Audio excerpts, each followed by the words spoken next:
AI is reshaping the online course landscape, and our offers can't stay static if we want to keep connecting and creating impact with our work.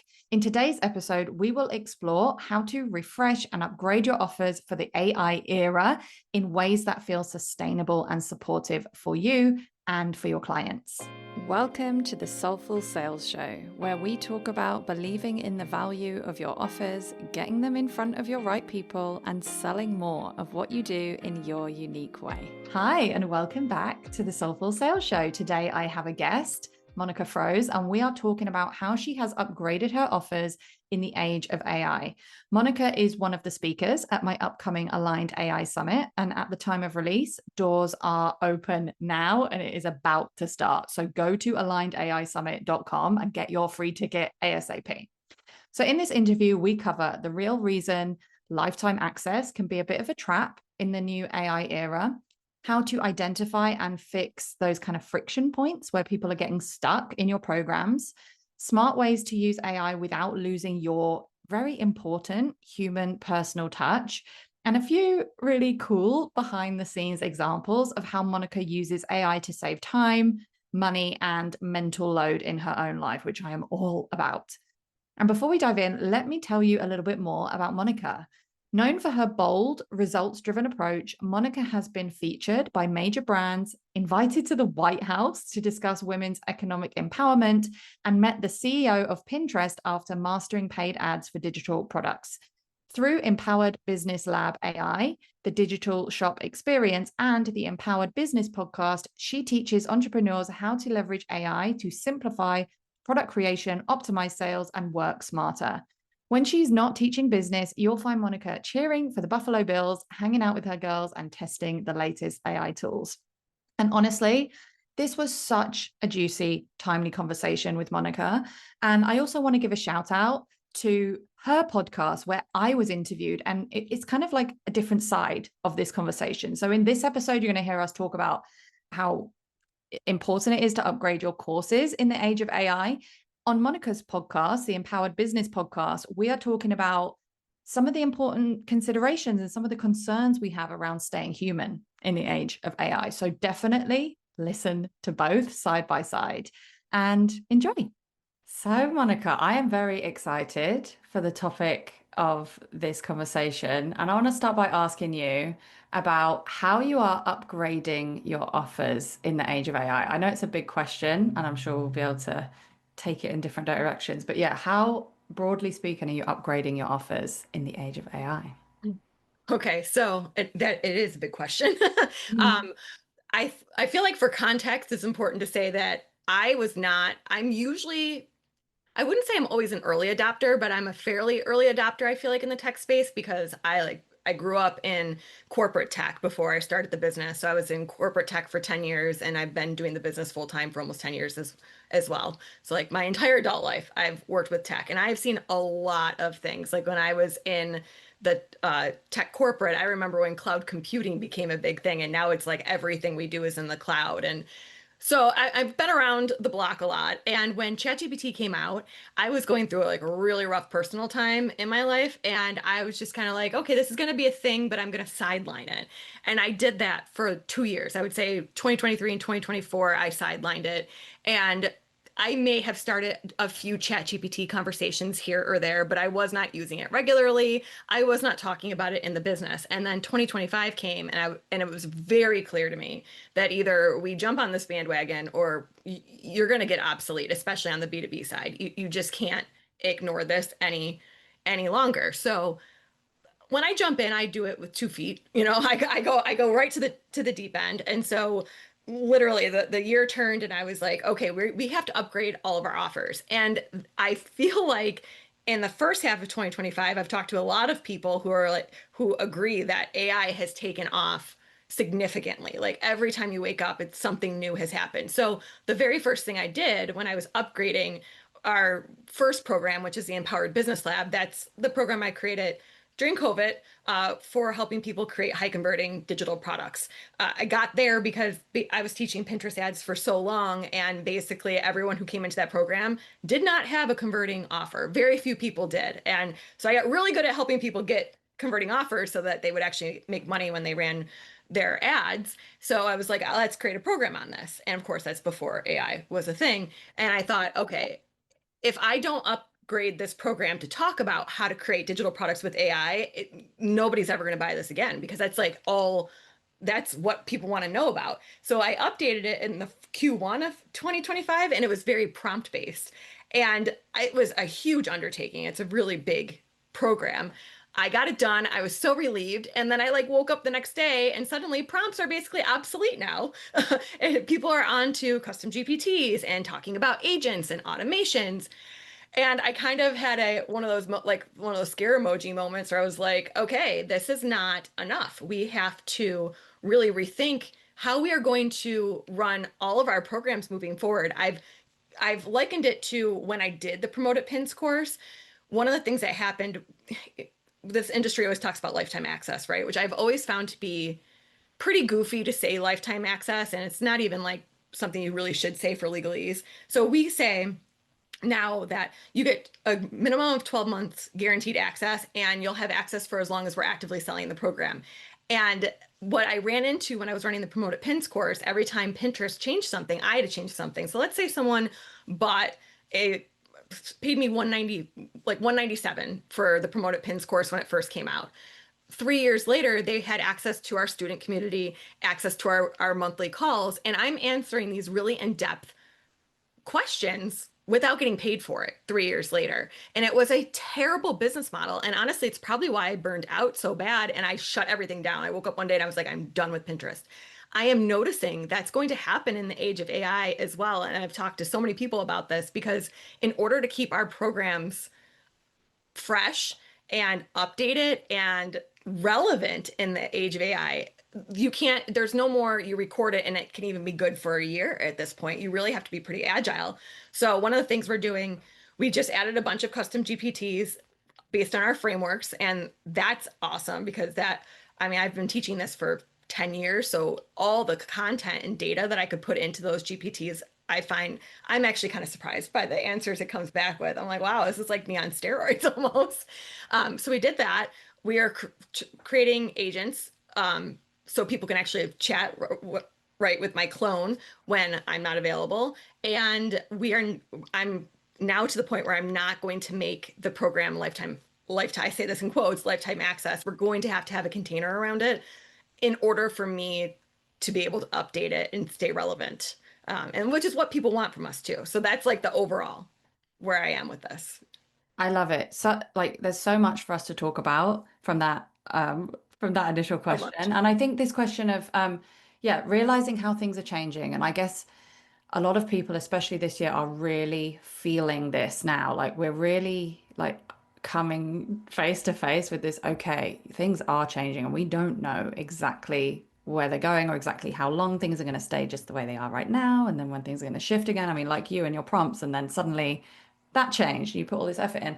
It's a really important point that you made about the lifetime access thing, because I know a lot of people like me, like I felt really great about offering lifetime access to a lot of my programs. And now at this point, I am coming to this stage where I'm like, I do have to change. I maybe there's some that I might just retire. I am someone who has a lot of different offers, and some of them, you know, maybe they've run their course and I'll retire them and people they will have access to the older version for a while. But some of them I'm like, you know what? Yeah, they do need updating. They do need changing. Things have shifted, but it feels like a lot of It, work. it does feel like a lot of work. And I agree, like I felt good about lifetime access for the first version of the Empowered Business Lab, because really the strategy and tactics of creating a high converting offer don't really change. And still, I would argue don't change. Like our buying behavior, like the way you convince people to buy something is not necessarily different just because of AI, but the way people want to access your information is changing, I would say. And so like when we do workshops, we do quick win workshops, they're like 90 minutes.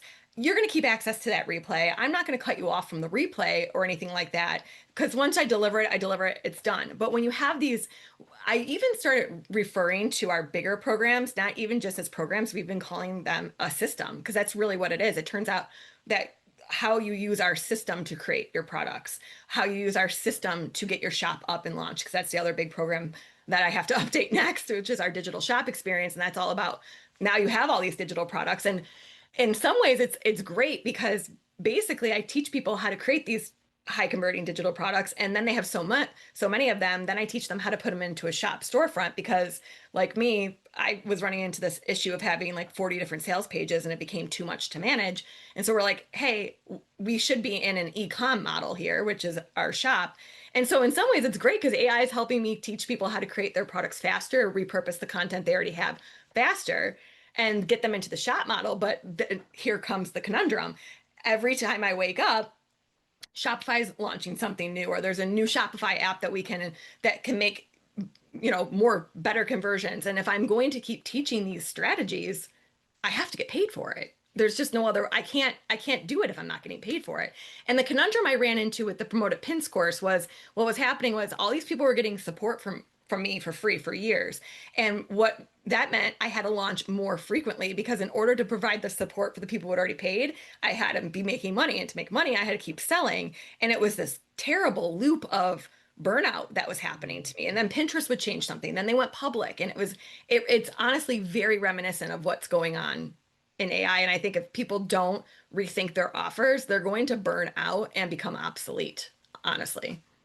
It's really important to frame it in the context of burnout and doing what's best for you as well, because I think, and especially so many of the people I work with are just like the kindest people and they want to do right by their clients, but it's not right for anyone. If you did burn out, you cannot continue to support those people who already bought anyway, right? Exactly. And that's the thing.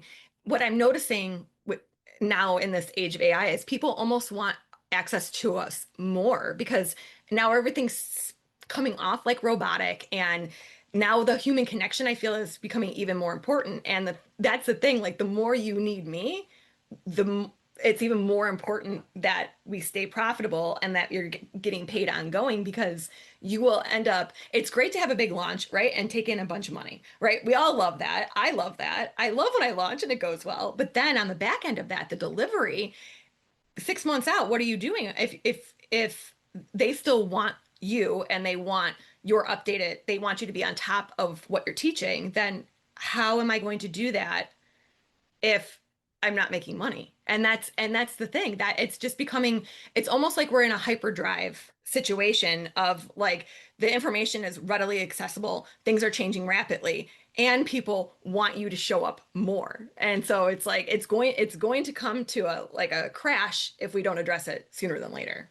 Absolutely. And I'm going to ask you in a bit about some of the specifics about how you've been making this work for you in your offers. But first, I just want to back up something. You said it's not necessarily that the information that we're delivering is changing, but the way people access the information. And I was like, that is so spot on. And just for the benefit of anyone who might be listening and who is like new to I mean, or like not dug into all of the stuff yet that you mentioned, like agents, custom GPTs, all of that. Can you just give us a quick fire overview of those things and then how you decided where to take the information that you already have and apply, give people ways to use that differently?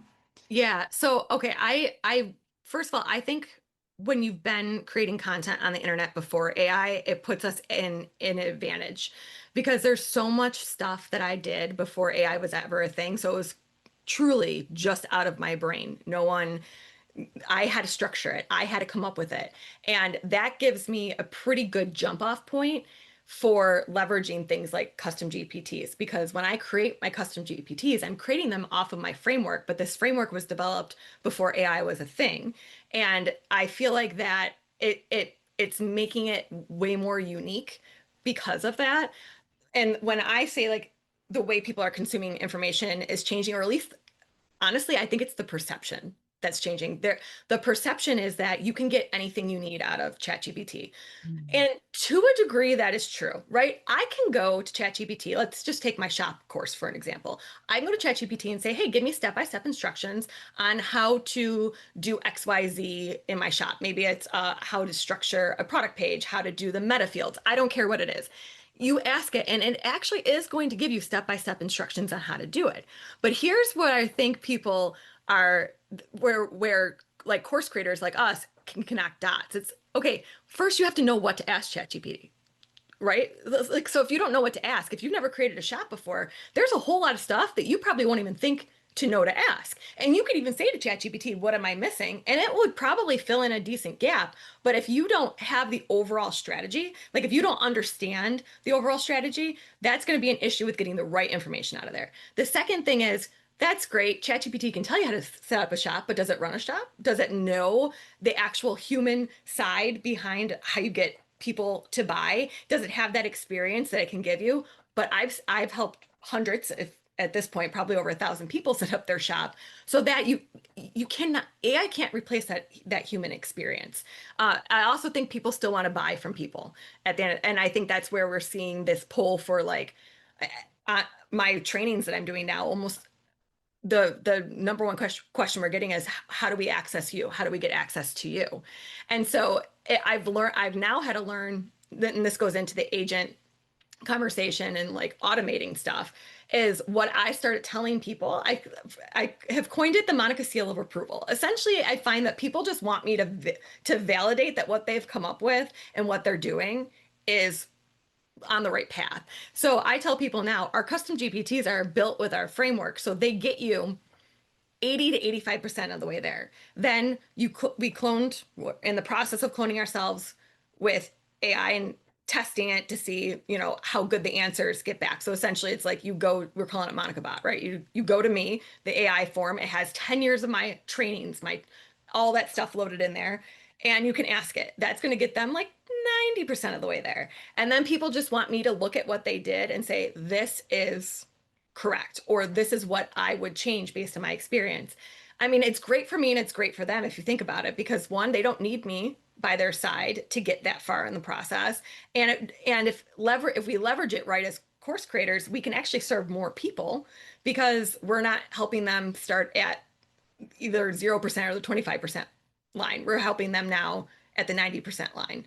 And that's kind of how I'm attempting to see it at this point. Like, I mean, it's got to play out. We have to see as things, who knows what's coming next. That's the other thing. Every time I think I'm like, I haven't figured out, it's like, well, now look at this tool that just came out and everyone's asking me about that. So now we have to change the game again. So, I think it's going to be, I don't know if I keep asking myself, like, are we ever going to level out here? Are we going to get to a point where, when there's something major changes, usually you get to that level out point.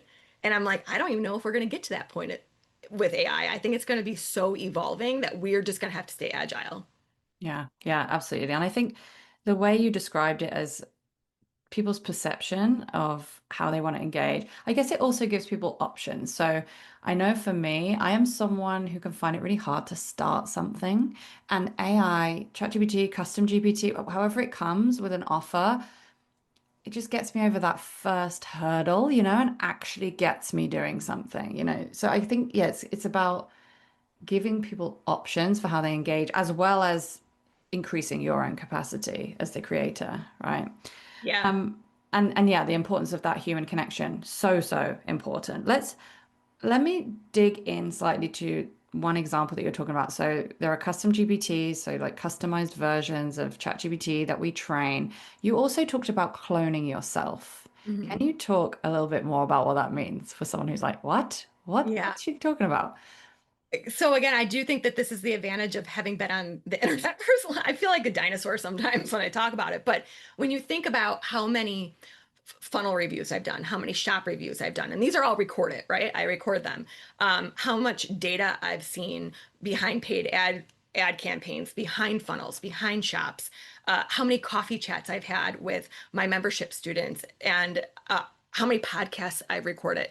The amount of content that I have recorded that I can train a bot on to essentially sound like me and answer like me is, oh, it's kind of awesome actually when you think about it. And so when I talk about Monica Bot, I'm talking about it literally, it looks like a chat box, and you are chatting with the clone of me, right? And on the back end, we're using Formwise for this.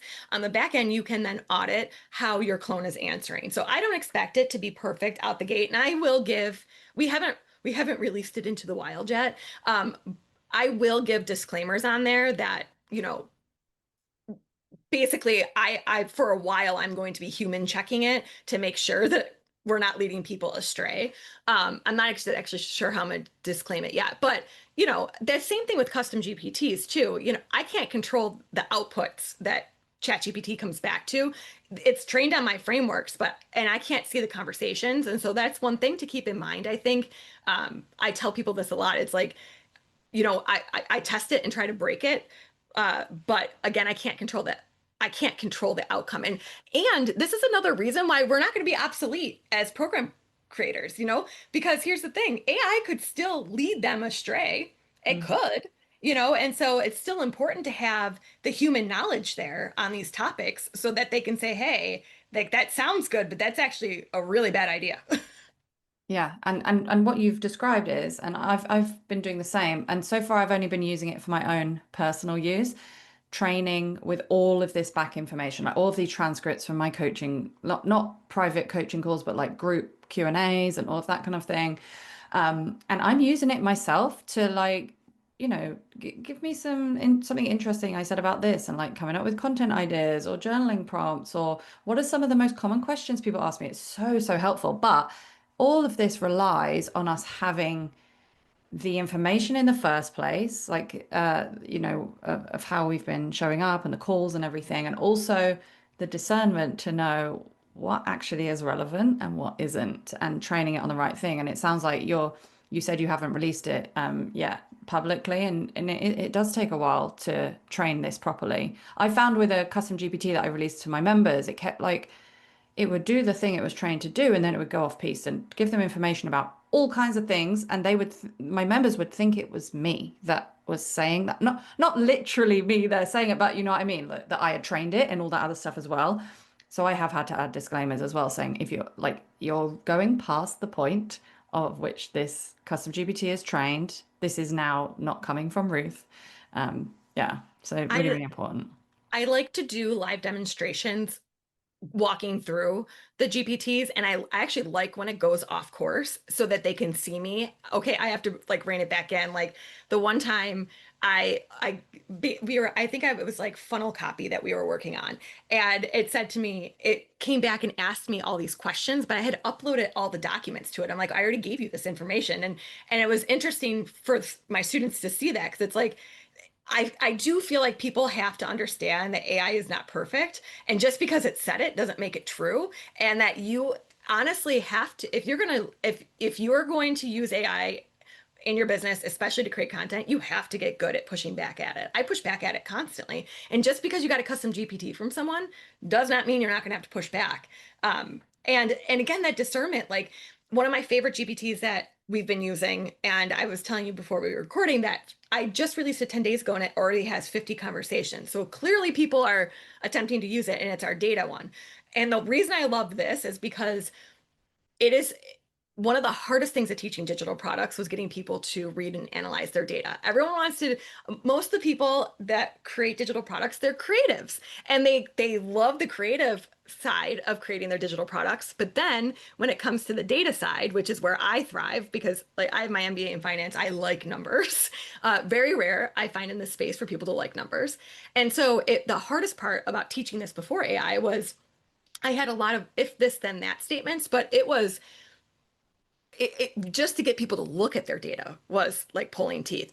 And now I find that people are kind of excited about it because they're like, wait, I just have to plug it in and it's going to give me the answers. And it's like, yes, so now I'm finding before I couldn't even get people to fill out their funnel tracking spreadsheet. Now they're filling it out because they know they can upload it somewhere and get answers from it.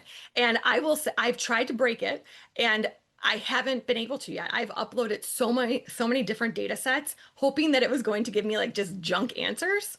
And so far, knock on wood, it has given me, it comes back and I'm like, oh, wow, this is really good. It sounds a lot like me. Sometimes it even comes up with things that I haven't thought of. Like the other day, I ran some of my own data through it for a funnel that I'm running on the Redefining Mom side, my B2C side. And I uploaded all the data from the funnel, and then I upload heat maps from Hotjar. I'm really big on behavior analytics, so I use Hotjar for that. And it came back to me, and it came back with everything I already thought, having done this for so long, but it told me to create sticky checkout bar. So, you know, when you scroll the checkout, the buy button stays there. And I'm like, that makes a lot of sense. And in my shop, when you scroll on a product listing, the add to cart stays sticky. So I'm like, I never thought of this. So that was the one thing I changed on that funnel, and the tripwire conversions doubled.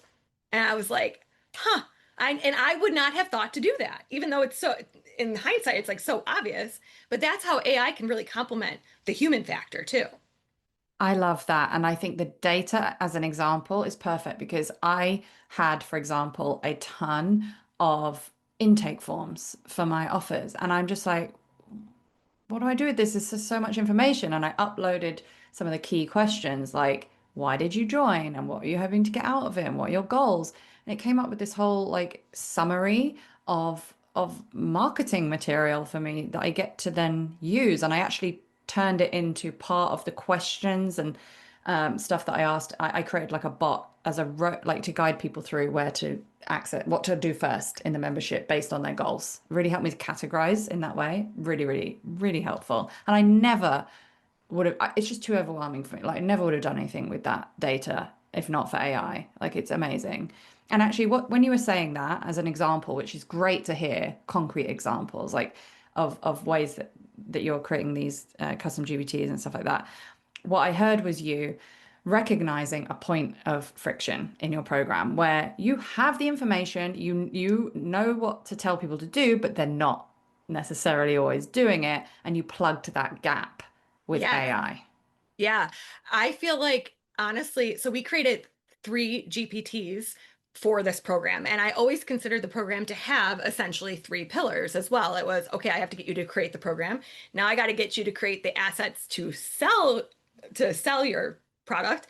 And then I have to get you to optimize it with the data. The data one was the biggest friction point, just because again, creatives don't really love numbers. And I think that's also why interesting why people buy from me, because they know I love numbers and I talk about it and they're like, oh, okay, like that's the missing piece for me.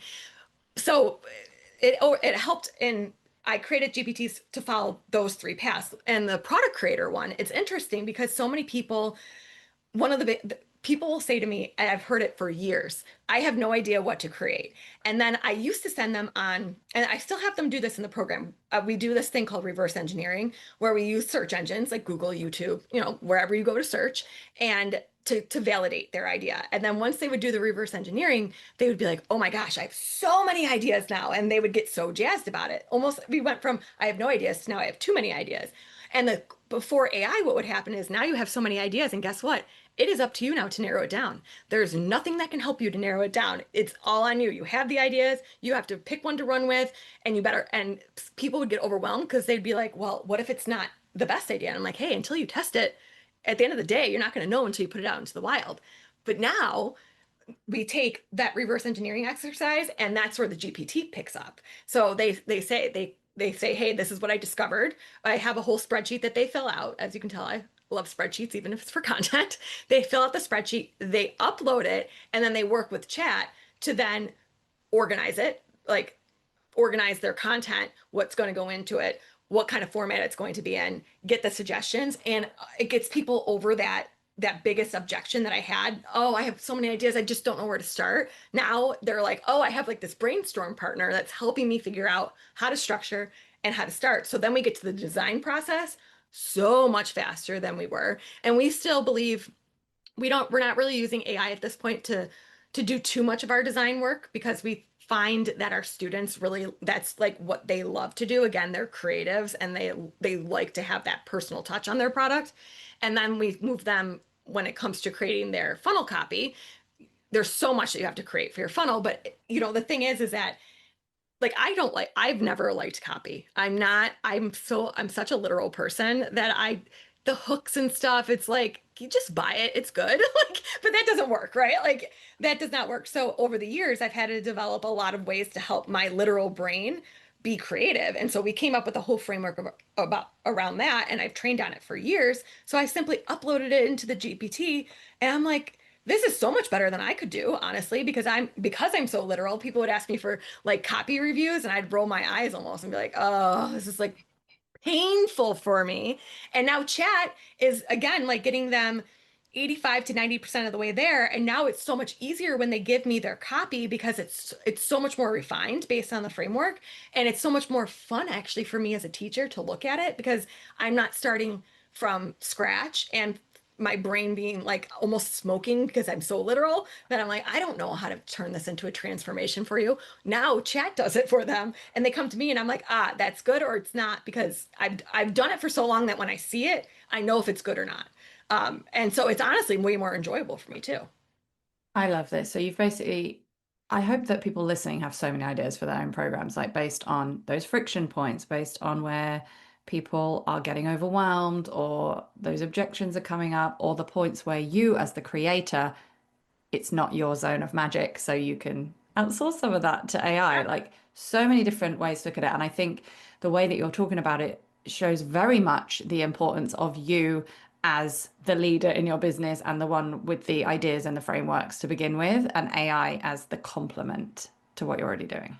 And another thing, I think we all at this point, if you're especially if you're in the B2B space, it's kind of easy to see or understand when something's purely written by AI. And so I kind of picked up on that early on, and I have made a concerted effort to always edit what AI gives me back, which I think is good practice. But what I've been doing lately, and it's actually led to a lot more sales, in my opinion, uh, I now before I open chat, I used to open chat and say, "Hey, I need to write an email about this." And we'd kind of come up with a draft, me and my chatty would come up with a draft together. I'm not doing that anymore. Instead, what I'm doing is I'm doing the intro. I'm writing some sort of personal connection, some like real time something that happened. Like this morning, I wrote about how my kids, I couldn't get them out of the house this morning, and I had a call at 9:15, and I was stressed out, and I wrote that out. And then I went to chat and said, "Hey, this is the beginning of the email. This is what I need to sell today.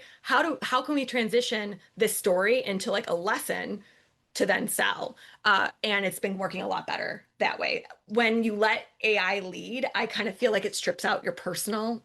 No matter how much you train it, I do think it strips a bit of personalness from you. And so going the other way and leading with my voice, which I used to do, it's honestly throwing me back to like beginning practices that I kind of got out of in the business. Like for the first 3 years, I was the only one that wrote the emails, and I wrote really like connection-based emails, and people loved it. We got so many responses from our emails. Then your business grows, and so what ends up happening? You start outsourcing things. So Haley was writing a lot of emails for years, and she could talk a lot like me because she worked with me for 6 years.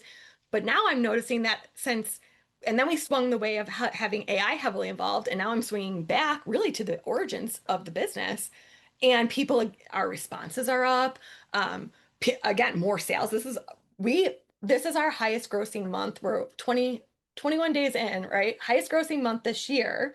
And I feel like I did a lot less work, which is funny, but goes to show that if you are leveraging AI to do I hate to say the word the right way because I don't know if there's any right way, right? We're all going to leverage it differently. I guess I would say I've learned to leverage AI in my weak points that has made my business stronger. And now it's giving me the capacity to show up in the ways that people actually want me to. And I kind of always have known this, but there was just so much on my plate before that I couldn't do that. And now I can, I guess. I love that. Yeah. And I'm totally there too. And I know we've been having this conversation like behind the scenes and talking about let's use AI in, like you said, there's no one right way, but let's use it in the ways that allow us to show up and connect with our people, on the front end of our business, and AI can take care of other things that make that more possible. Speaking of which, what ways are you using AI, like both in your business and your personal life, that allow that to happen? Yeah, I use it a lot in my personal life actually. So one of the examples I give a lot is so I got divorced 2 years ago, and I have a very amicable co-parenting relationship with my ex, but it's been really interesting getting a new groove in life. I mean, I was with him for 15 years. We had this whole way our family functioned, and then suddenly I'm alone half the time. And what I was finding was I was wasting a lot of money on groceries because we're on this 5-5-2-2 schedule. So on my two day turnaround, I would order groceries the girls would be here and then they'd leave. And I had weight loss surgery, so I cannot eat a lot of food. And I was just throwing stuff out like crazy. And I'm like, there has got to be a better way than this. So I trained Chat to understand my custody schedule. The days I do and do not have the girls, what their preferences are, because they eat a lot different than I do. I have to eat a very certain way because of my surgery. I trained it on what that meant. I trained it on the macro, my specific macro counts. And so now I've kept this updated running list of what I have in the house. So I basically did a whole inventory of my kitchen from pantry to the freezer to the fridge. And that's where I kicked off with it. So every time I go back for my weekly meal plan, I'll say, this is the schedule this week with the girls. This is what I have to update for freezer, fridge, and pantry. And I'll tell it, I want to spend $75. This is where I'm shopping. And if there's any specific recipes that I know I want to eat, I'll give it to it. If not, it has so many of my recipes stored that I'll be like, this is it. Like, this is how many days I have the girls, how many days I don't. Oh my gosh, the meal plans that I get, I was actually just because I take another way I use AI personally, and I do this in the business too. I upload all of my transactions, and I have it tell me where I'm like being wasteful, which let me tell you, it's a little it calls you out. I have slashed so much stuff off of both my personal spending and the business. It honestly kind of blows my mind. And I just came back. I uploaded my June credit card statements to it just the other day, and I said, can you tell me how much money, how much less, well, basically compare last year to how much I've spent this year. I have spent 66% less on food. Oh, my goodness. 66%. Yeah. I love that. Such a specific example. I also think as business owners, as parents, there's so much in your head. Let's take some of that out of the head and let AI deal with it. Literally today, I'm like, I'm going away in January, but I'm supposed to be training for a marathon that's happening in April. How am I supposed to take that break from my marathon? And it's like ChatGPT's figured it all out, like where I need to get a bit ahead before that. And it's just like, and it knows about my injuries and all of the stuff that I need to be mindful of in my body. It's just like, yes, thank goodness I don't need to worry about that. That's sorted. So like, yeah, I feel like that mental load wherever it can help. Yeah, I love that specific example. One of the things I was really bad at was taking my vitamins, but they're really important after having the surgery for me to do. And I was having one of the side effects of the surgery is losing hair. And so I've been working really hard over the last 4 years to get my hair growth back, but it was really difficult because I was missing my medicine probably half the time. So now I have it trained every morning. I've trained myself, first of all, to actually I have it track my macros every single day, which is fascinating because it can give me all this historical look back. And it actually has gotten to the point where if I'm feeling off one day, like I tell how I'm feeling, it will tell me it's because my macros have been off. Which is wild. So every day I start with telling it, like, this is what I had for breakfast. And it will immediately ask me, did you take your medicine? That's what it asked me every single morning. And so I honestly, in the last 6 months, I've probably missed taking my medicine a handful of times versus like it was like 50% of the time before. Oh, I love it. I feel like I could talk all day about these uses, but we don't have the time, unfortunately. But thank you so much. And I hope that it's just sparked, like, obviously, the ways that the people listening to this will use it will be different, but I hope it has sparked some ideas. Like, brilliant. So before we wrap up, I have three quick fire questions I ask every guest. So the first one is beyond financial success, what impact do you want to have in the world through your work?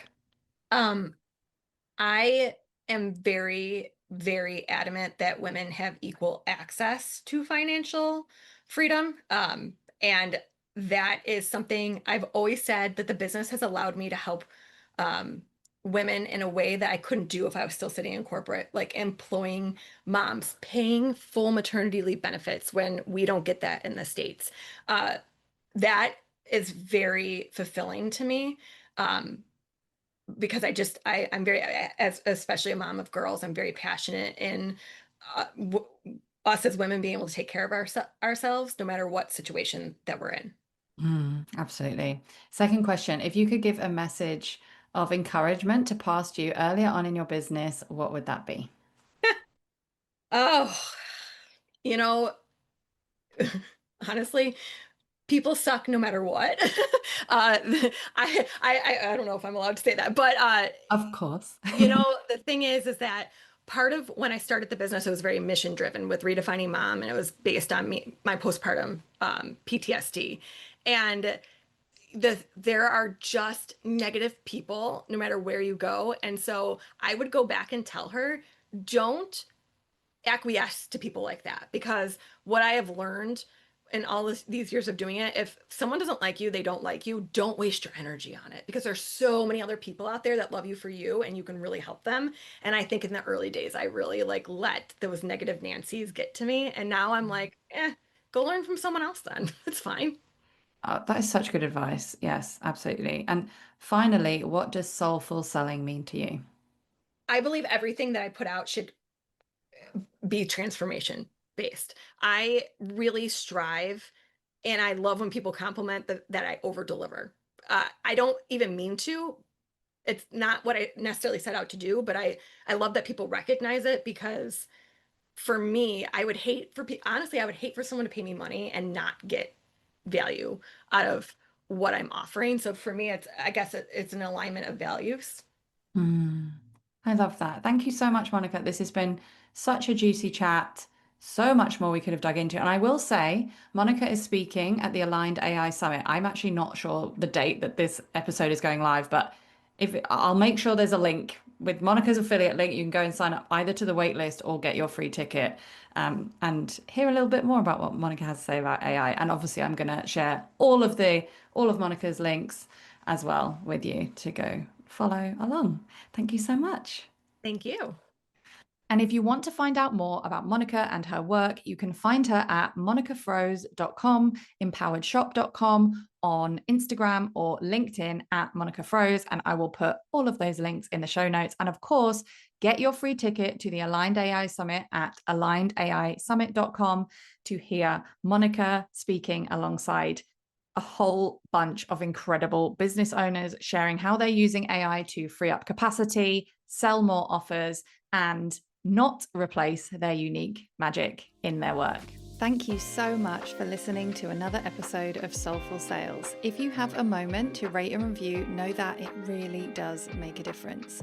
And if you'd like to carry on the conversation, then you can connect with me on Instagram at Ruth Poundwhite, sign up to my newsletter at ruthpoundwhite.com/newsletter, or my personal favorite, join me inside the low ticket membership at ruthpoundwhite.com/membership.